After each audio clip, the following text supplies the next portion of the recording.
সময় সুন্দর একটি নাটক করেছিল ওসি প্রদীপ। উনি ওসি প্রদীপের নাম আপনারা শুনেছেন। ওসি প্রদীপ আমাদের বীর সর্দার, বাংলাদেশ সেনাবাহিনীর মেজর সিনহা সাহেব, তাকে কিভাবে হত্যা করেছে তা আপনারা সবাই মিডিয়াতে দেখেছেন। তার ফাঁসির রায় হয়েছে, কার্যকরের জন্য দীর্ঘ প্রসেস। কিন্তু যে সাংবাদিক এই ওসি প্রদীপের নারী কেলেঙ্কারি, মাদক সহ সব ফাঁস করে দিয়েছিল, তার নাম হচ্ছে ফরিদুল মোস্তফা খান। আপনারা জানেন কক্সবাজার বাণিজ্য সম্পাদক। সে কি করেছে?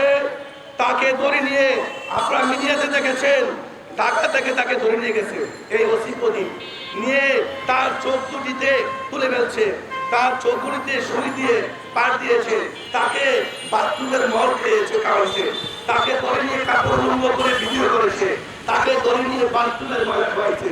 শুনেছেন, মিডিয়াতে আপনারা দেখেছেন। কই ফরিদুল মোস্তফার বিরুদ্ধে 6টি মামলা দিয়েছিল, অস্ত্র, মাদক।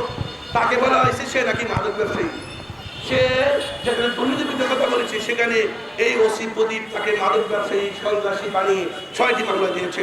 দুই দীর্ঘকালী সাংবাদিক নেতারা বক্তব্য দিবেন, আমি আর দেরি করবো না। তবে আমি বলতে চাই, আপনাদের কাছে অনুরোধ, সকল সম্পাদক এবং নেতৃবৃন্দের কাছে অনুরোধ, একজন সাংবাদিক বিপদে পড়লে সবাই ঝাঁপিয়ে পড়বেন, সবার পাশে থাকবেন। সবাই ভালো থাকুন, সুস্থ থাকুন। আসসালামু আলাইকুম।